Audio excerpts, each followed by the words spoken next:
Greetings and salutations, everyone. I do hope everyone is still doing well, and welcome to today's bonus upload. Before we jump into it, a couple quick links. As many of you know, I rely on Patreon, PayPal, channel membership, and the merch to help the channel to continue to grow and go. Links to Patreon, PayPal, and channel membership is in the description below. Merch displayed directly under the video. Also, Dogman Frightening Encounters, Volume 1 through 3, the audiobook versions.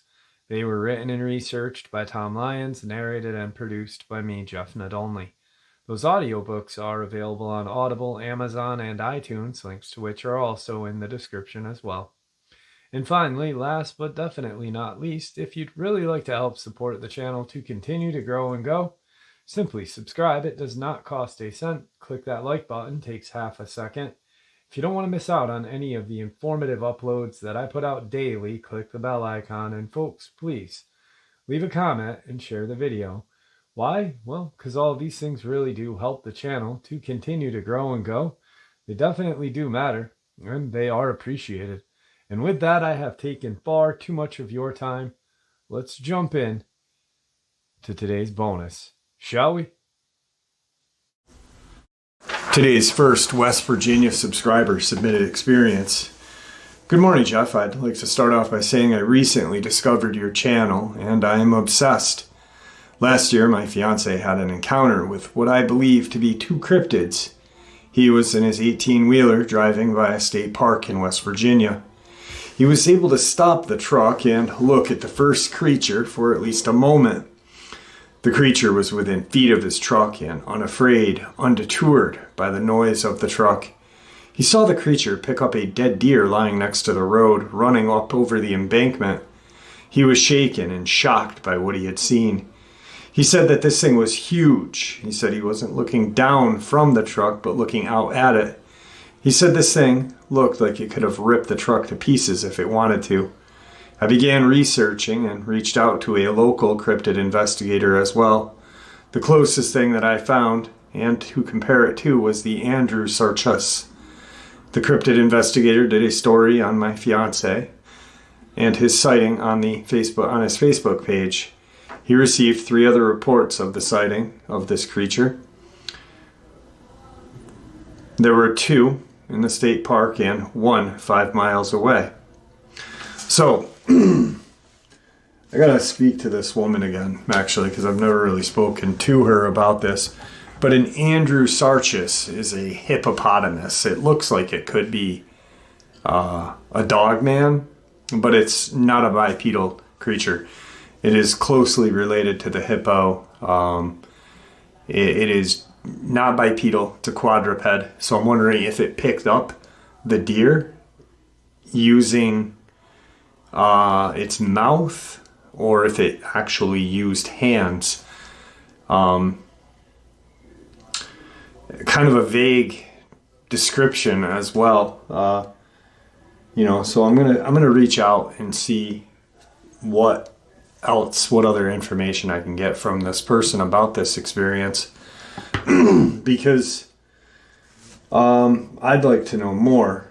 An Andrew Sarchus does resemble, actually, it looks like a wahila. If you look at it quick, a couple of pictures. But then when you start to look and you research the species and stuff like that, you then are like, oh my God, this thing is related to a hippopotamus. At first, they were classifying it as kind of in the pig family, which I believe hippos and pigs are in the same species or genus or whatever, but definitely got my interest piqued. So I will keep you guys in the loop on that. Let's get into today's second subscriber story out of Virginia. Jeff, my first experience happened around 86, 87. I was young, but I remember it well. It was a clear summer day, and I was doing what most youths do, playing and not having a care in the world. We used to have 3 dogs at the time, a shepherd mix named Doggy Dog, a terrier named Buster, almost looked exactly like Benji from the old movies, and a short-haired collie named Trixie. They were some of the best companions a kid could have. Now Trixie was a very energetic dog, protector of the house. The other 2 were strays that my parents had taken in. Trixie was acquired as a pup from a seller. Our house was on the outskirts of a town surrounded by 25 acres of woodland. I used to run those woods a lot, build forts, play hide and seek, etc. Always had a feeling that I was being watched, though. You know that feeling like when you're alone, but you're not really alone? Well, my mom usually let the dogs out several times a day to do their business. On this particular day, only Trixie went out. We had a small fenced-in area right at the back door off of the breezeway. There's a huge walnut tree at the far corner of the fence, just inside of it. So, when my mom opened the door, Trixie flew out. The other 2 stayed in the living room. After a little coaxing, Mom figured they didn't want to go out anyway. No more than 5 minutes went by when my mom went out to let Trixie back in. Trixie was gone, and by gone, I mean she vanished without a trace. Now, she was around 6 years old and always would come back when let outside the fence, but this time, she was in the fenced-in area. Only thing we found were a couple of tufts of black fur on the fence, and Dad seemed to think he had seen a small drag mark in front of the tree. We offered a $100 reward at first, which went up to $300 a few weeks later. We searched the woods, farms nearby, basically all directions around our little town without a trace, no leads, nothing.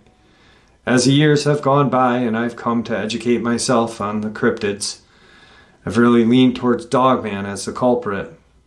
It was either hiding up in that walnut tree or just in the wood line, which was 12 feet or so from the fence. As listeners, you can be the judge. There were no holes under the fence and the gates were locked. Something came over the fence and snatched her. Oh, I forgot to mention, the fence was a wired type of fence with a chain link but in a square pattern. The top first rows were bent inward. Mom, till that day she died, always believed she was snatched by a person. Believe me, this was no person. Well, that's my first encounter. I'll send you my second soon. Here's their second experience. It was the summer of 1992, and I was staying with a friend. He lived at the beginning of a dead-end road. We were used to riding our bikes a lot. We rode down this road and back. At the end of the road was an entrance to a large cornfield, and on the right was a wooded area. My friend had a large knife collection, everything from your basic penknife to small swords and throwing axes. We loaded our pockets with them and strapped a sword or 2 on our backs and bungeed an axe and a machete onto our bikes and took off. We liked heading into the cornfield and chopping our way through the stalks. It was fun. Thinking back, I'm glad we were never wrecked. That would have been pretty awful. Anyway, we got the bright idea to explore sections of the woods on the right. It was pretty thick in there. We hacked our way in. It was bigger than what we thought. After a bunch of hacking and chopping, we came to a small clearing and an old house with no front door. Windows were gone. It was basically rotting away. Looks like it had been abandoned for quite some time. It was weird, though. Out front, there were kid toys. We found 2 Power Wheels, a Fisher-Price kitchen playhouse, a basketball, which they didn't look like they had been there for long, or as long as this house had been abandoned. Upon entering the front door, it looked like a big bird's nest. There were sticks and old rotten branches all twisted up, and there was a lot of old walnut shells and acorns lying around. The second floor had rotted away in a circle. Walking up to the second floor, the 2 rooms on either side seemed to be intact and empty. Couldn't get over the room on the left because of the big hole in the center. Didn't stay in there too long because It wasn't clearly not safe. We goofed around for a little while checking things out. Couldn't figure out how all the kids' toys had gotten there. We pretty much made it back to our bikes when we heard a loud crash off to the right and kind of behind us. The weeds were about up to our waist where we were standing. About 10 yards from the edge of the road were our bikes. We quickly darted out and snatched up our bikes, looking back before I jumped on. The best way to describe this is there is a clip on YouTube from rock hounding with Bigfoot called Bluff Charge. The weeds and trees were shaking, and just about when it was about to pop out of the tall weeds, it stopped. It's a wonder we didn't get whiplash from how quick we turned our heads. We jumped on our bikes and were gone, pedaling as hard and as fast as we could. Needless to say, we never rode past the last house again on that dead end. I'll never forget the fear we both had.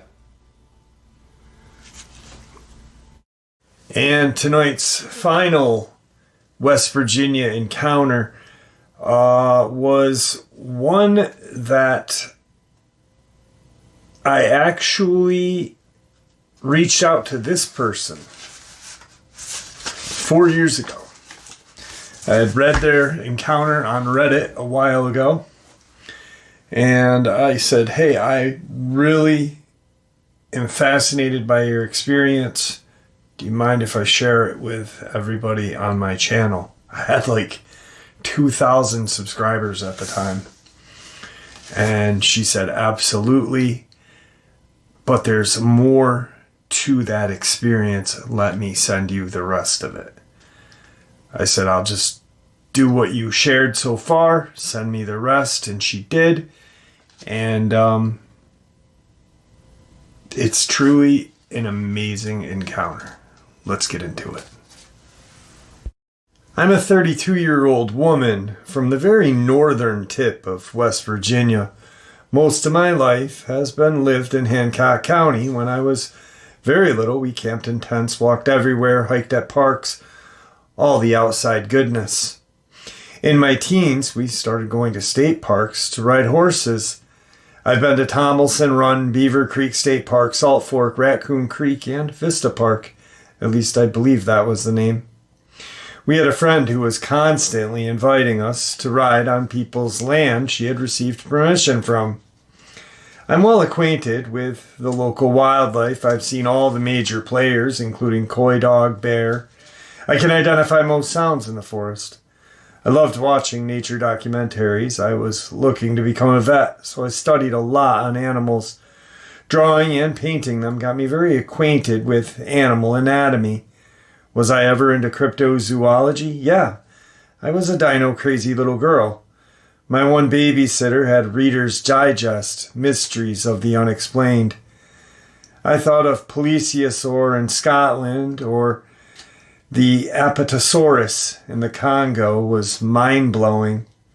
Later in life, I started looking at it like it was folklore.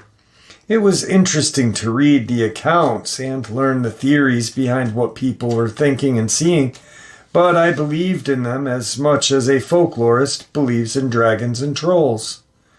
I didn't have any interest in Bigfoot, and I'd never heard of Dogman. I never had interest in looking, nor did the thoughts ever cross my mind. It seems I didn't need to go looking. They found me.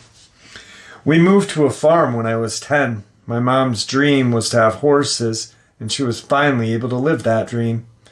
The farmhouse was haunted mainly by former residents of that house. I never felt threatened by them, though it's a little unnerving to have two men talking and moving the couch you're sitting on, or should I say it sounded like it. No one was home, no media was on, and yeah, I was hearing two men talking about how they were going to move the couch and where, and the sound of furniture being dragged right from under me. The land itself had its share of strangeness. Most things were benign, though. I just shrugged it off and carried on. I honestly hated our woods. Anywhere else, I'd freely hike. But even in the yard, sometimes I felt watched. Heck, sometimes I thought Something was staring through our windows. Now that I think of it, we did have things slam into our trailer. I'd think it was a horse that had gotten loose, but when I'd go out to investigate, I'd find nothing. I chalked it up to deer. I used my horses' breeds for their names rather than think of names for them. Anyone who knows me knew my horses' names. I was 18 or 19 in this encounter. By this time, we had given up on cows. God, I hate cows. And just had the horses and chickens. Someone knocked on the door at 2 a.m. I'd only been asleep for a couple of hours, but years of conditioning had my heart pumping and my mind clearing. Someone knocking that early only meant trouble. It usually meant horses or livestock had gotten out. I was not disappointed. Our neighbor said the horses were in his yard. My mind wasn't totally awake, so I didn't think to ask which yard they were in. My stepfather came out, asked what was up, and told me they're your horses, so deal with it. My mom was working. That was nothing new. This lot of horses had 3 expert escape artists. I had their routine down. It was pretty dark, but I did have some moonlight to help. The security light only went so far. Then, of course, it shut off after so long. When it was cloudy, you literally had to watch that you didn't walk off into a ravine. It was so pitch. I was naturally in a foul mood, cursing the horses and wondering if some drunk had gone through the fence again. It happened a lot. As I got closer to the brown barn, I realized a horse was flipping out. It was running back and forth, squealing and carrying on. I went in, grabbed the halters and leads. I paused for a moment to see if any of the horses had replied to this horse that I heard squeal. That would give me an idea of where the other horses may be, and there was no reply, which was odd. I was thinking, crap, they're on the other side of the hill. It was the only reason in my mind they weren't replying. Let's just say, when they followed our cut trails to the other side, it took us an hour to traverse through those woods and lead them back. And even with 2 guys and a 4-wheeler and my mom, it was a trek. I felt like I was being watched and followed. Maybe it was just paranoia. So the land is set up like this. Brown barn connected to the small pasture, about half an acre long, which then connects to a 7-acre pasture. Pretty much in the center, on the outside edge of the large pasture, was an old white barn that we turned into a run-in. I decided to tackle the horse still at the fence so I could bring her down to the small pasture to keep her from escaping as well. Maybe the others would follow. I had to walk clear to the other side of the pasture to get the panicking horse. It was my mom's Psycho Appaloosa mare. I tried to catch her and nearly got trampled a few times trying. She was frothing at the mouth and her eyes were white, really showing. Was I alarmed? No. As I said, she was a psycho. I noticed the other 6 were across the road. They were standing in a tiny little fenced-in area under a spotlight. They were standing motionless, not touching a blade of grass. I was wondering how the neighbor managed to herd them into that tiny fenced-in little area with that tiny door. 3 of those horses were over 16 hands tall. One was a draft cross. The doorway was actually small enough he touched both sides going through. My thoroughbred mare took me 2 hours to corral the last time she had gotten out, much to my frustration. She was an awesome jumper. So a stranger rounding them up and putting them into this tiny yard was mind-blowing for me. I've had horses since I was 9. I've had ponies, horses, I've had Appaloosas, Arabians, draft horses, quarter horses, walking horses, saddlebreds, thoroughbreds, Mustangs, foals, geldings, mares, and geldings that still thought they were stallions. I've had lots of horses from all walks of life, and I will tell you, they consistently do not like being crammed into tight spaces, especially not in a group. I had 2 severely abused horses I was rehabbing a thoroughbred that actually had PTSD, and a racking horse that actually took me 3 years to even touch without some sort of bad reaction. They didn't like being stalled. And all but one were mares. Mares are extremely moody, and 2 of mine were particularly vicious to those they did not like. My walker mare only liked 3 other horses. She should have been kicking the crap out of the others there. Mine also didn't like being under lights.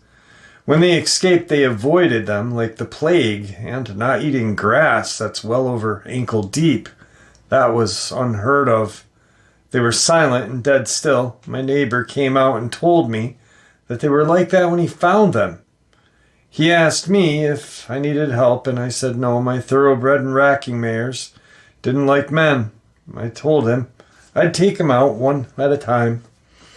I took 1 halter and a lead and threw the rest outside the gate. I put the halter on my gelding and opened the gate to lead him out. They all had other plans, though. All 6 came out as a friggin' unit. They were literally chest to butt crammed together. My gelding and my Walsh mare had their chests pushing against me as we walked back to that brown barn. Normally, they didn't do this. I was wondering what was going on. This is such bad behavior.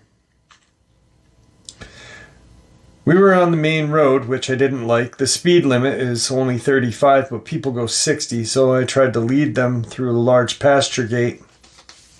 They wouldn't even go on that side of the road. I was a little unnerved by their behavior, so I led them down to the brown barn, and they went in.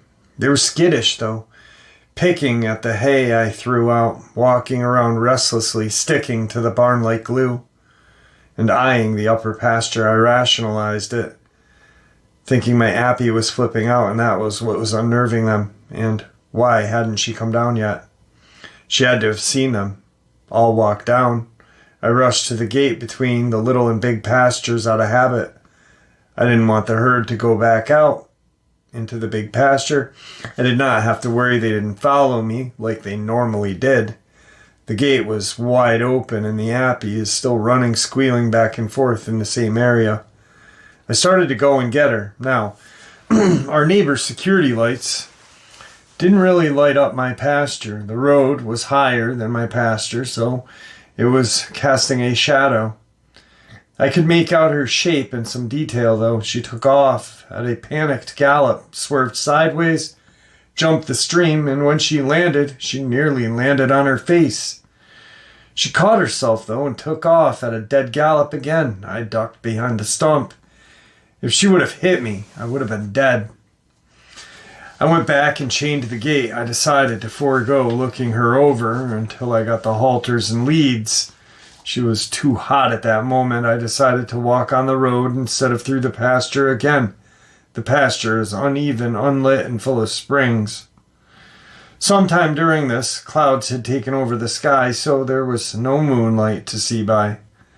The spot on the road where I was at was paved and pretty well, though my neighbor was paranoid to mention. I had almost gotten to the white barn when I got this urge to stop and look at a very specific spot in the pasture. I would like to say it was instinct that told me to look, but usually I'd scan the woods first to see what was watching me. That's usually where the watchers are. Instead, I just flicked on my flashlight right on this certain spot. It was extremely close to where the mare was flipping out. I saw a red eye shine. My first thought was, why in the world would a deer be here with all of this chaos? I was feeling a sense of extreme dread, and I did not know why. Besides, it being where my horse was going nuts told me something else wasn't right. I then realized where the eyes were relative to the walnut trees and my racing barrels. See, the road is above the pasture, and the walnut trees were right at the same elevation as the road. The pasture itself sloped to deal with the runoff from that road. The barrel it was next to was on a low end of the incline. The barrels were white, so I could see a dim lighting from a flashlight on one of them it was next to. This thing was too friggin' big to be a deer. I'm frozen standing there watching it. I just had this feeling that it was evil and I had to keep track of those eyes. It was watching me. I slowly blinked a few times. It also looked over into the woods above the pasture. I know you ask your guests if they ever feel there are other ones out there. Well, let me tell you, it crossed my mind. With a sinking stomach, I flashed my flashlight over to the woods to see if I'd catch any eye shine, which I didn't, though. So I went right back to the eyes. They were still there. I flicked back and forth, making sure nothing was sneaking upon me.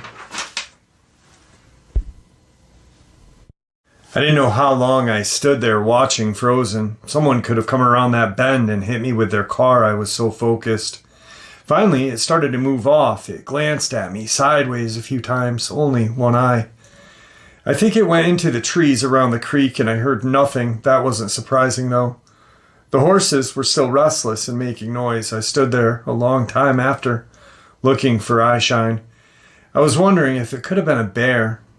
I didn't think so, though. The eyes were constant in height until it disappeared. Bears are clumsy on their back legs. On this uneven, inclined ground, I have no doubt a bear would have dropped to the ground and gone on all fours, even if reared up and drop down behavior bears do when they are trying to see something wouldn't work. We had one cross our pasture before and he made a lot of noise going through the woods. The horses settled down quicker with that bear. I was almost to my neighbors at this point, considering leaving a couple $100 of tack at his house. Halters and leads are not cheap. I had no doubt if I left them there, they would be gone in the morning. My mom would have been pissed, so I darted over, grabbed them, and ran like a bat out of hell. I know. I should have just left the tack. I also know you're not supposed to run, but I couldn't even conceive what I had just seen. I got into the barn and threw the tack down and hung with the horses. I wasn't going to go back up that pitch black driveway on foot. I figured with the horses, I'd have a warning, and the barn had plenty of sharp things. I didn't go back until dawn. I was frozen stiff all that rest of that night. I've had years to think this over. It unnerves the crap out of me. How long was that thing there? Was that what was keeping the Appy Mayor from coming down? Was it right there in the shadows while I was trying to catch her, or was it in the unlit barn I had just walked through to get to the road? Was it the reason the Appy swerved and nearly fell? How did my horses get out?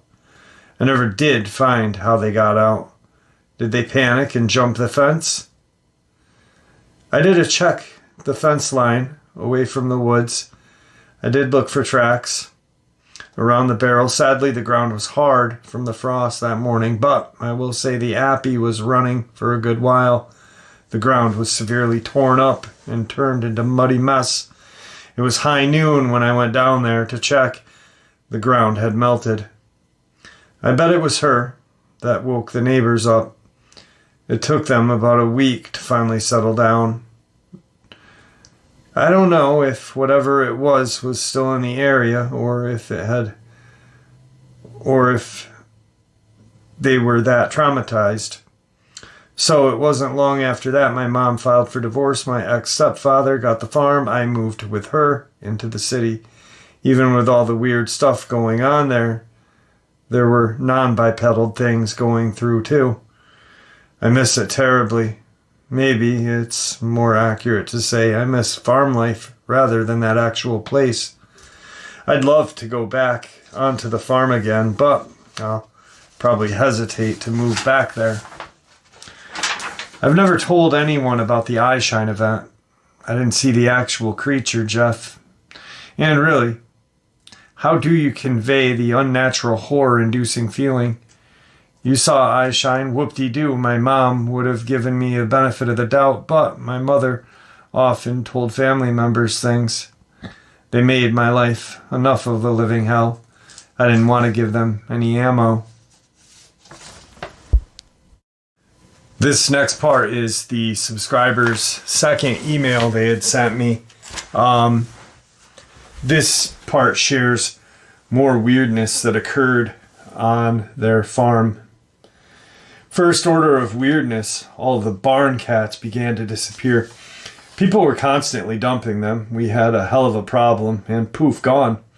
The neighbors asked us about it, and I told them we had assumed they got sick of them and took them to the pound. They thought we might have poisoned them. We decided maybe the fox ate them, even though the foxes never bothered them before, except the fox family disappeared too. No signs of them. The den they used for decades was falling in. Even my house cat disappeared. She loved lying on the porch. I once found a kitten with its face bitten off like a laser cut. No bone crunching. Creeped the hell out of me. Second major event was similar to the one I mentioned first, except the majority of the horses came up to the house. I walked them to the brown barn, locked them in the lower pasture. That time it was the thoroughbred that had gotten stuck in the upper pasture. The thoroughbred didn't need much encouraging to come down as the appy did, but I still was worried she was going to snap something running around in the dark like that. I just dismissed it as dumb horses. They run through fences all the time and rip them down. Never did it before. Didn't do it after. Even when we had an actual black bear go through. I was checking the fence line about once a week. I found a deer in the far corner. Dead. No obvious reason of death. Figured it got hit by a car. Couldn't make it over the fence and died right there. Except it seemed every week another was piled on top of it. Like literally piled on top. Nothing scavenged them. Just bacteria and bugs eating them. 6 deer ended up being piled up. We decided we were going to bury them. Health hazard, right? All gone when we got the tractor out there. You could see where they had been. Dead grass and body juices, but they were gone. I also noted the horses no longer went back there. They loved that area. Heavily shaded to keep cool and the bugs off. Nice spring. Apple trees. But no fresh tracks in the mud, and the horses wouldn't follow me. At least, not until a month or two after the corpses disappeared. Then there's the event that you shared.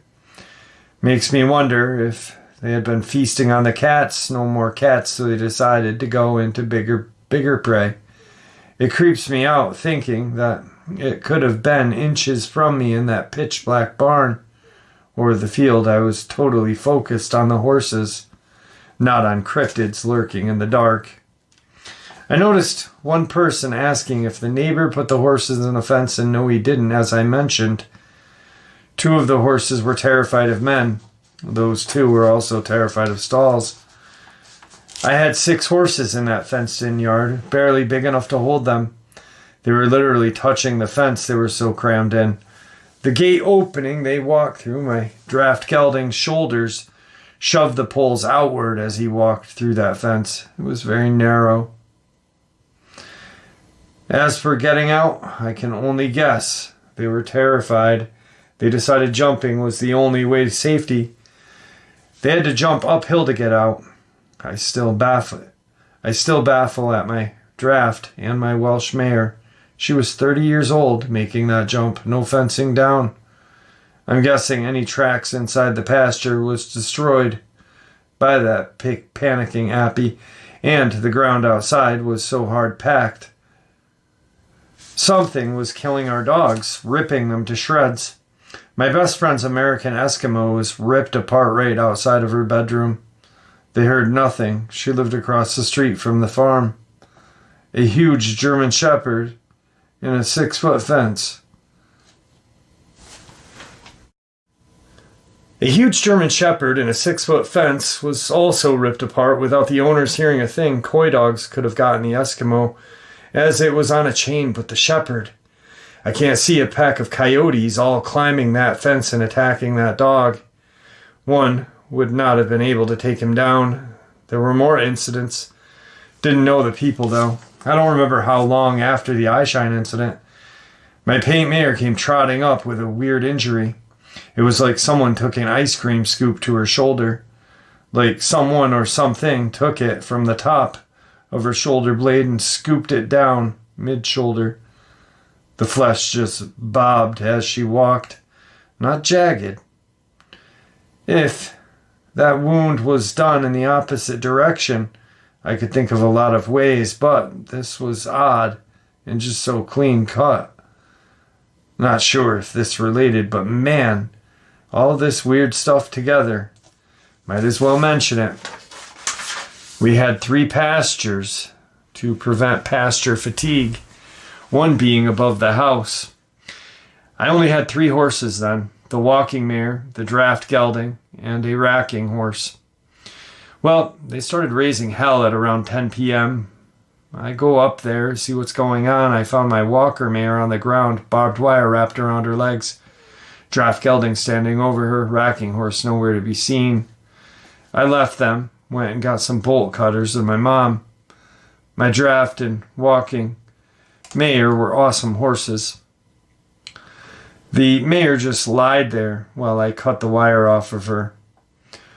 All the while, something big was pacing quadruped back and forth in the woods by us. It stayed out of the light and there was no eye shine. I assumed it was the racking horse, impatient. Her herd wasn't with her.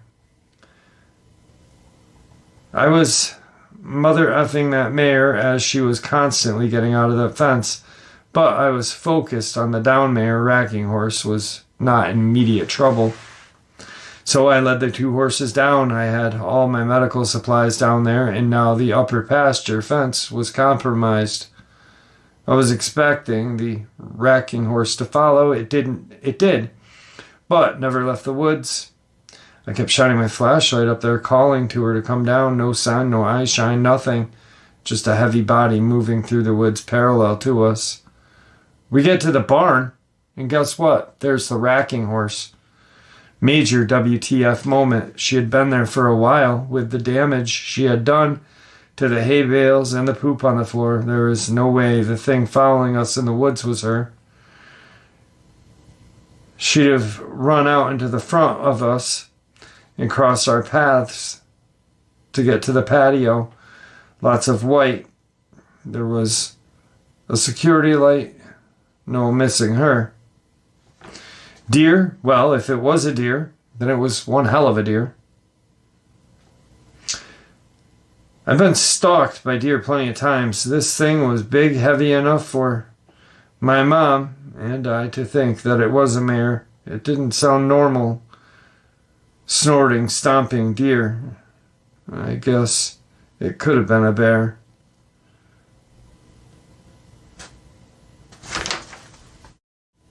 I did go up to fix the fence. I looked for tracks. I found the racking mare's tracks. Followed the clear fence line down to the road. Tried getting deeper to see if I could figure out what was pacing back and forth. The brush was mostly multiform roses, and I couldn't get very deep. I wasn't willing to go that deep, as I couldn't see very far. The final event, a month before my mom dropped the divorce news. I was 27 or 28 at the time. My cousin and I decided to go for a ride. She got caught up in something and arrived late. It was dusk, but it had been too hot to ride as of late. That day was cooler. So we decided, screw it, we're going. Both horses were very experienced in dusk and night rides. Bomb-proof, super experienced horses. This was their home turf. No worries. We get to the trailhead. They spooked hard at a cat. I land on my feet. Cousin wasn't so lucky. Figure they were just feeling their oats from not being ridden. I was in the lead, so we get halfway through the trail ride to a tricky hill. A spring runs down it. The ground is clay. It can be slick as hell. I'm keeping an eye on any branches and such my gelding could trip on. I hear my mare squeal, my cousin yell, and the sound of hooves hitting flesh. I look back and see my cousin still on the mare. But my gelding, he's not having it. Full out gallop. He sees me steer a bit, but no slowing down or stopping for the steed. They do not stop until they are at the house. Even then, they are hyped as hell, wide-eyed and frothing. It's totally out of character for both horses. I had a dog attack us once on the trail, ripping my gelding's leg up badly. And he was not freaked out. We dismount and walk them to the barn, letting them calm a bit. Do a once-over, making sure they're okay. I asked what happened. What did she kick? My cousin explained that something had slammed into the ass end of the mare, shoving them over. The mare got her footing and bucked and kicked. She didn't see what it was. She was trying to stay on as a beginner. We were boxed in on a tall brush on both sides. No way to see something coming. Kicker was a few inches from her spine. On the hind quarters was a line of hair bunched up with spit, like when a horse bite each other. Why couldn't it have been that? Well, my cousin had brushed her with every brush I owned. That mare was shining before we started our ride. And it was wet. I brushed it down to inspect it. No broken skin. Let me tell you. Got a solid kick for the trouble. Trust me, hooves hitting flesh makes a totally different sound than wood and stone. Did I go up to investigate? Hell no. After that eyeshine incident, then this? No way. Can't help but think the two horses knew what was out there. And it's why they are acting so weird. These two had been through a lot. If they could talk, I can only imagine the stories they'd tell. My mom also told me an incident she had. She was driving to work at around 6 in the fall. She had gotten past Mountaineer Racetrack. It was pitch black. Deer were running. So she was keeping an eye out for eyeshine at that moment. She caught something from the corner of her eye. Figured it was a deer, except it was red like a deer in spring. Deer go grayish brown in the winter here, and it was fast as hell. It was not a deer. It was some sort of canine. She was in a Subaru Outback, and she said the head and shoulders were quite high, higher than her hood. It looked like a huge coyote or wolf, except the color and size. She had no clue how she didn't hit it, but it was moving fast enough. She didn't turn her head quick enough to see it disappear into the dark. I can't help but notice these events always happened in late summer to late winter. I didn't look for odd tracks, just Bigfoot, and I'll be the first to admit it. I was looking for oversized cloven hooves after the eyeshine incident. Just the level of terror and evil I got from that thing. But I never thought to look for oversized dog tracks in hindsight. In the last year, I've made amends with my stepdad. Go up there for Saturday dinner. Bigfoot would walk in the front door, and he wouldn't notice, so no clue that things were happening. I don't understand this. Sorry, guys. I don't understand all that. In the last year, I've made amends with my stepfather. Go up for Sunday dinner. Bigfoot could walk in the front door, and he wouldn't notice, so no clue if things are still happening. The cat population never recovered. But I do know when dinner was done, I booked it to the car, even though the old white barn has since been torn down and security lights can reach further into the pasture. I do not like looking out there. All right, folks, there you have it. I hope you all enjoyed today's bonus as much as I enjoyed sharing it with you. I'd like to thank you all for supporting the channel. It is, after all, your support that helps this channel to continue to grow and go, and what gives us all a place and a chance to share our experiences and theories judgment-free. Everyone is simply treated with the respect that we deserve. Please, everyone, stay safe, happy, healthy, and ever vigilant, keeping an eye on our children, pets, family, and friends. These creatures are real. These events have happened. Share this information with those you love and care about, and it may just help save their lives someday. Until next time, never stop asking questions, never stop searching for the truth, and God bless you all.